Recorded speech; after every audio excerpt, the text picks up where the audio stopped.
3-4 వాక్యాలు. కుమారుడు యెహోవా అనుగ్రహించు స్వాస్థ్యం. ఒక నిమిషం. కుమారుడు ఎవరంట? కుమారుడు గాని కుమార్తెలు గాని ఎవరంట? హల్లెలూయా. దేవునికి మహిమ కలుగును గాక. ఓకే. కుమారుడు యెహోవా అనుగ్రహించు స్వాస్థ్యము. స్వాస్థ్యము అంటే స్వాస్థ్యము. స్వాస్థ్యము. దేవునికి మహిమ కలుగును గాక. స్వాస్థ్యము చెప్పాలి. చెప్పండి. మీరు చెప్పేది కొంచెం కరెక్టే. సొంతం దేవుని తీసుకోవచ్చు. కరెక్టే. ఇంకా హల్లెలూయా. కుమారుని యెహోవా అనుగ్రహించు స్వాస్థ్యము. దేవుని తీసుకోవచ్చు. స్వాస్థ్యం అంటే సొంతము. ఈ కుమారులు ఎవరంట? ఆయన బిడ్డలు. కానీ ఎవరి ద్వారా మీకు ఇస్తున్నాడు? ఒక తల్లి ద్వారా ఆయన ఈ భూలోకానికి పంపిస్తాడు. దేవుని తీసుకోవచ్చు. ఈ రోజున కుమారుడు నీ స్వాస్థ్యం కాదు. నిన్ను చివరి వరకు చూడరు. పెళ్లి చేసావా ఏది పడతారంటే పెళ్లి అయ్యేంత వరకే. చెక్క ఉన్నటువంటి ఎత్తు ఏం చేసింది?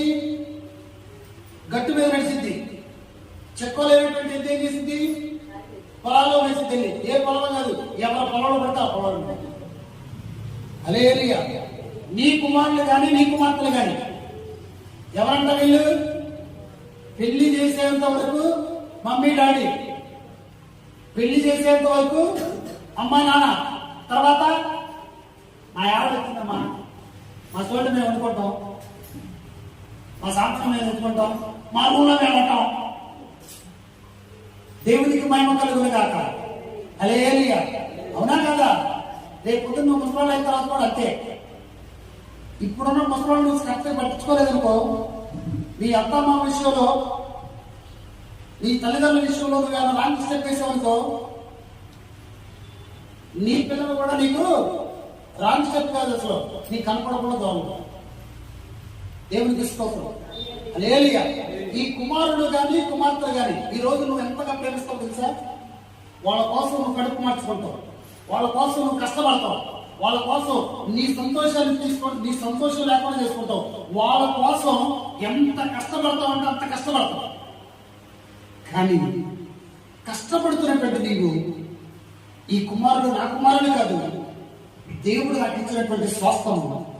నా కుమారులను నేను దేవుని సన్నిధిలో విడిచిపెడతా. నా కుమారుని దేవుని సన్నిధికి అప్పచెప్తా. నా కుమారుల విషయంలో దేవుడే కార్యం చేస్తాడు. నా కుమారుల విషయంలో దేవుడే ఆయన సమస్తం చూసుకుంటాడు. ఆయన పని కోసం నేను నా కుమారులు కానీ కుమార్తెలు కానీ నేను దేవుని సన్నిధికి సేవకునికి అప్పచెప్తానని ఏ తల్లి అయినా ఏ తండ్రి అయినా ఈ లోకములు అనగలరా? విచిత్రమైన సంగతి చెప్పనా? నేను రీసెంట్గా ఒక వారం క్రితం సోమవారం మంగళవారం ఒక వారం ఒక గ్రామానికి వెళ్ళాను. ఆ గ్రామం మీకు కూడా తెలుసు, నేను చెప్పను. ఆ రోజు వాళ్ళ నాన్నగారు ఉన్నారు. వాళ్ళ నాన్నగారు ఒక మాట అన్నారు. ఏమన్నారు తెలుసా? పాస్టర్ గారు మా బాబుకి ఎగ్జామ్స్ అయిపోయిన తర్వాత ఇక మీకు అడిగే పంపిస్తానండి. ఏమన్నాడు? అసలు పంపిస్తానో లేదో నాకే తెలియదు, కానీ నా బతుకు ఎంత ఒప్పిందో తెలుసా? కొన్ని సంవత్సరాల తర్వాత ఇస్తే అవుతాడు. హల్లెలూయా. ఆల్రెడీ దేవుడు ఒకటిని ఇచ్చాడు.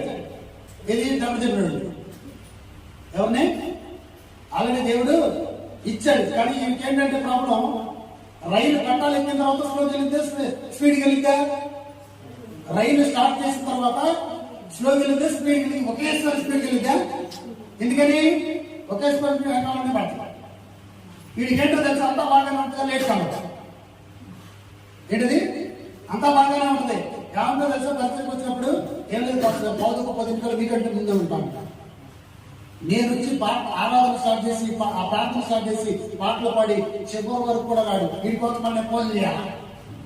దేవుని విశ్వాసం. హల్లెలూయా. వాళ్ళ ఇంట్లో వాళ్ళైనా మరి పాస్టర్ గారు మైక్ పెట్టారు, ప్రార్థన చేస్తున్నారా, మరి పాటలు పాడతారు, నువ్వు వెళ్ళాలని తీసుకెళ్తాలిగా, పంపించాలిగా, ప్రేరేపించాలి కదా. సరే ఇప్పటిదాకా ఏం చేస్తున్నావు? గాడిదనాలుగా ఈ టైంలో హల్లెలూయా. వేటితో అంటారు. అసలు ఆ రోజు నా మనసంతా ఎలా ఉప్పొంగిందో తెలుసా? నిజంగా ఎంత సంతోషించాలంటే అంత సంతోషించు. ఒకసారి గట్టిగా ప్రభుత్వం చెప్పాలి. నా ప్రభు అలాంటి వారిని నాకు సమకూర్చుని రాక. కొంచెం గట్టిగా చెప్పచ్చు కదా పిల్లరా. నోట్లో మామూలుగా బెల్లం గడ్డ పెట్టుకున్నట్టు, లేకపోతే మీ నోట్లో ముత్యాలు రాలిపోతున్నారు. దేవుడికి స్తోత్రం. హల్లెలూయా. హల్లెలూయా. మామూలు ఎగ్జామ్స్ అయిపోవడం మీ దగ్గరే పాస్టర్ గారు ఉన్నాడు. అవసరమైతే నా ఇంట్లో ఒక రూమ్ ఇస్తాను. ఏంటది? నా దగ్గరే పెట్టుకుంటా. ఈయన్ని నా దగ్గర పెట్టుకుంటా. నేను ఇప్పుడు చెప్పను, ఆన్ని నా దగ్గర చెప్పాను. దేవుడి హల్లెలూయా. వాళ్ళకి ట్రైనింగ్ ఇస్తారు, వాళ్ళతో పాటలు పాడిస్తారు. ఆల్రెడీ మన యూట్యూబ్ ఛానల్లో 2 రోజులు మన దగ్గర పాటలు పాడాడు. విన్నారా? ఎంతమంది విన్నారు? సందీప్ చూడలేదు అనమాట. ఆయన ఎవడో పొట్టోడు పెట్టినట్టు ఉన్నాడు. ఆయన పని పాట లేకుండా అన్నట్టు ఉన్నాడు. దేవుడికి స్తోత్రం. ఎంతమంది ఆ పాట విన్నారు ఒకసారి? హల్లెలూయా. వాళ్ళు విన్నారు. మిగతా వాళ్ళు పాట మనం రోజు పాడే పాట మనకంటే ఏమన్నా మన స్వరాల కంటే స్వరాలు బాగుంటాయా? మనం పాటలు పాడేవాళ్ళం మనకంటే వాడు బాగా పాటలు పాడతారా అని అందుకనే మీరు చూడలేరు. అదే పర్వాలేదు. మన ఛానల్లో, మన యూట్యూబ్ ఛానల్లో పాస్టర్ గారు ఒక బొడ్డోని పెట్టారు. అసలు ఏంటి, అసలు ఈ డాక్టర్ ఏంటి, ఈ పాట ఏంటి, అసలు ఏ పాట పాడుతున్నాడు, ఈ ఎలాగ పాడుతున్నాడు, ఈ ఏమైనా సరిచేస్తున్నాడు. ఏ రోజైనా మరి పాట ఉంటేగా. దేవుడికి మహిమ కలుగును గాక. హల్లెలూయా. నా ప్రభు అలాంటి వారిని లేపును గాక. హల్లెలూయా. నా ప్రభు అలాంటి వారిని మన మందిరంలో స్థిరపరచబడును గాక. మీరు రానున్న దినాలలో యవ్వనస్తులు మన మందిరంలో పరిచయం చేయడం మొదలు పెడతారు. ఈ యవ్వనస్తులు సువార్త ప్రకటించడం మొదలు పెడతారు. దేవుడు గట్టిగా చప్పలు కొడుతుంది.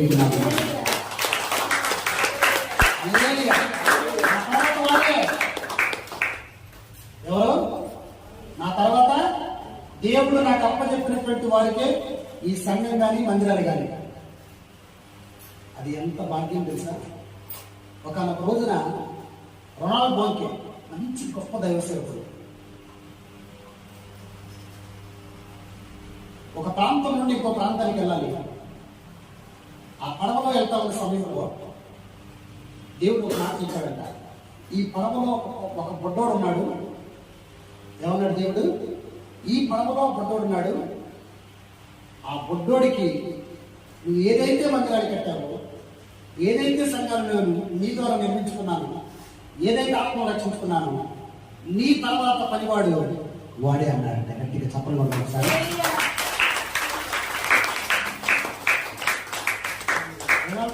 ఆశ్చర్యం వేసింది. మా మందిరంలో చాలా మంది ఉన్నారు కదా ప్రభా, యవనస్తులు ఉన్నారు కదా ప్రభా, నాకు కొన్ని ఆలోచనలు ఉన్నాయి.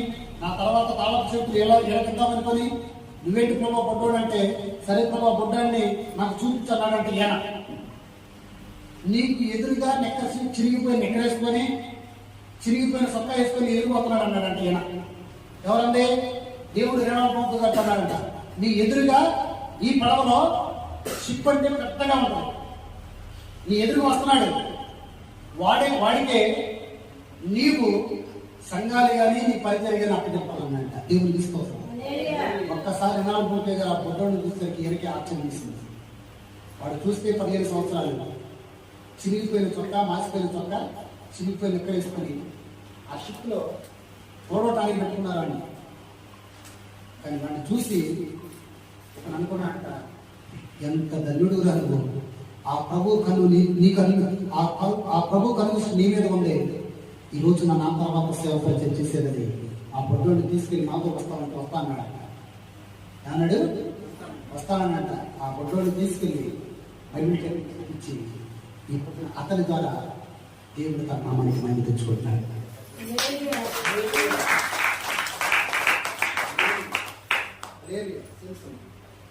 దేవునికి మహిమ కలుగునుగా. హల్లెలూయా. ఈ రోజున నీ పిల్లల విషయంలో దేవుని దగ్గర కోరికతో అడుగుతున్నాను. నేను ఒక మాట చెప్పి ముగిస్తాను. నీ కోసం నువ్వు ప్రార్థన చేసుకున్నా చేసుకోకపోయిన పర్లా, నీ కుటుంబం కోసం ప్రార్థన చేసుకున్నా చేసుకోకపోయిన పర్లా, కానీ దేవుడు నీకు ఇచ్చినటువంటి కుమారుల విషయంలో కానీ కుమార్తెల విషయంలో కానీ నువ్వు ప్రార్థన చేసి, ప్రభా నా ఇద్దరు పిల్లలు, నా కడుపున పుట్టినటువంటి నా పిల్లల్ని నీకు అప్పచెప్తాను ప్రభా, నీ సేవకు అప్పచెప్తాను ప్రభా, నీ సేవలో అయా సేవకుడి దగ్గర పెడతాను ప్రభా, నీ సేవలో వాళ్ళు ఉండాలి ప్రభా, నా ఇద్దరు పిల్లలు అక్కడ ఉంటేనే ఈ లోకమనే మాలిన్యంలో బ్రతకరు ప్రభా, నా పిల్లలు అక్కడ ఉండాలి ప్రభా, నా పిల్లలు పరిశుద్ధంగా జీవించాలి, పవిత్రంగా జీవించాలి ప్రభా అని నువ్వు అనుకుని ప్రతిరోజు ఉదయమున దేవుని సన్నిధిలో నీ పిల్లల కోసం ప్రార్థన చేస్తే ఖచ్చితంగా నా దేవుడు నీ పిల్లల్ని ఎత్తైన కొండపైన ఆయన కూర్చోబెట్టాలి. దేవుని తీసుకోవాలి.